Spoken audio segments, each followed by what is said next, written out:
Assalamualaikum warahmatullahi wabarakatuh. Perkenalkan, nama saya Nur Hasanah Hayati, kelas 3A, NIM 007. Di sini saya akan mempresentasikan tentang matriks keperawatan keluarga yang saya ambil, yaitu hipertensi. Dari tujuan yang pertama itu menggambarkan pengkajian keperawatan pada klien hipertensi dengan fokus studi ketidakefektifan manajemen kesehatan. Pada kasus data pasien mengeluhkan kuduknya terasa berat dan kepala pusing ketika banyak pikiran, pola hidup yang kurang baik serta kurang paham tentang pengobatan dari dokter dan memilih untuk pengonsumsi obat-obatan yang dijual di warung. Kemudian pembahasannya ada Tuan S memilih mengonsumsi obat-obatan karena merasa lebih berkhasiat daripada obat dokter. Hal ini terjadi karena kurang pengetahuan anggota keluarga akan perawatan pasien hipertensi. Kesimpulannya bahwa pada kasus hipertensi dengan ketidakefektifan manajemen kesehatan akan ditemukan data pasien terdapat keluhan kuduk terasa berat dan kepala pusing disebabkan karena banyak pikiran dan pola hidup yang kurang baik, kurang paham tentang pengobatan dari dokter dan lebih memilih obat-obatan yang berada di warung. Terus yang kedua itu tujuannya itu menggambarkan diagnosa keperawatan pada klien hipertensi dengan fokus studi ketidakefektifan manajemen kesehatan. Nah, teorinya itu ada batasan karakteristiknya. Yang pertama, kegagalan melakukan tindakan untuk mengurangi faktor risiko, kegagalan memasukkan regimen pengobatan dalam kehidupan sehari-hari. Yang ketiga itu kesulitan dengan regimen yang diprogramkan.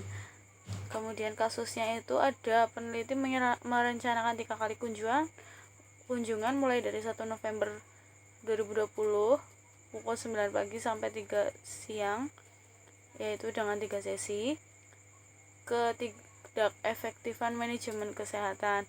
Kemudian pembahasannya itu diagnosa keperawatan yang peneliti angkat dari hasil pengajian tersebut adalah ketidakefektifan manajemen kesehatan. Pasien mengeluhkan kuduknya terasa berat dan kepala pusing disebabkan karena stres dan pola hidup yang menunjukkan persepsi hambatan yang merupakan faktor berhubungan dengan ketidakefektifan manajemen kesehatan. Kemudian kesimpulannya, diagnosa ketidakefektifan manajemen kesehatan tepat dilakukan pada pasien hipertensi yang menunjukkan data kegagalan dalam memasukkan regimen yang diprogramkan, pilihan yang tidak efektif dalam kehidupan sehari-hari untuk memenuhi tujuan kesehatan. Kemudian yang ketiga itu menggambarkan perencanaan keperawatan klien hipertensi dengan fokus studi ketidakefektifan manajemen kesehatan, yaitu teorinya itu manajemen efektif dalam mengatasi hipertensi memerlukan motivasi dan dukungan dari keluarga sebagai agen sosial utama dalam mempromosikan kesehatan. Yang kasusnya itu tadi keluarga tidak dapat menjawab apa itu hipertensi, penyebab dan tanda gejalanya, bahaya dampak dari hipertensi, dan kurang pengetahuan tentang program terapeutik yang merupakan faktor berhubungan dengan ketidakefektifan manajemen kesehatan, kurang paham tentang pengobatan yang didapatkan dari dokter dan lebih memilih konsumsi obat-obatan yang berada di warung. Kemudian dalam pengelolaannya, ketidakefektifan manajemen hipertensi itu melakukan tindakan berdasarkan tujuan keperawatan keluarga yang perlu dicapai, yaitu penyusunan rencana tindakan keperawatan, lebih menekankan pada kemandirian keluarga dalam melaksanakan dan mengemban 5 tugas keluarga bidang kesehatan dengan memberikan penyuluhan. Kemudian kesimpulannya, jadi itu dengan hipertensi pada keluarga didasarkan Nanda Niknok mempertimbangkan pada 5 tugas keluarga dalam fungsi perawatan kesehatan. Kemudian yang keempat, menggambarkan implementasi perawatan klien hipertensi dengan fokus studi ketidakefektifan manajemen kesehatan Upaya perawat itu membantu kepentingan klien, keluarga, dan komunitas dengan tujuan untuk meningkatkan kondisi fisik, emosional, psikososial, dan budaya serta lingkungan tempat mereka mencari bantuan.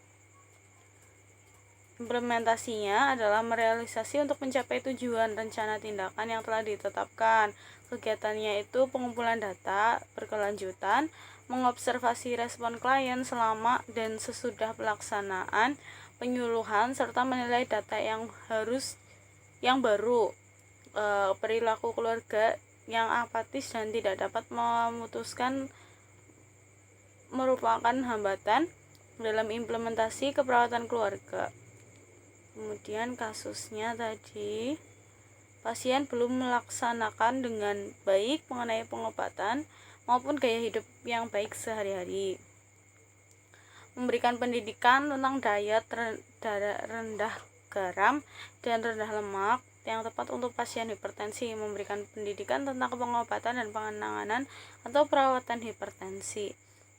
Terus yang kesimpulannya bahwa tindakan keperawatan yang dilakukan dalam pengobatan ketidakefektifan manajemen kesehatan dengan hipertensi fokus pada penyuluhan kesehatan hipertensi.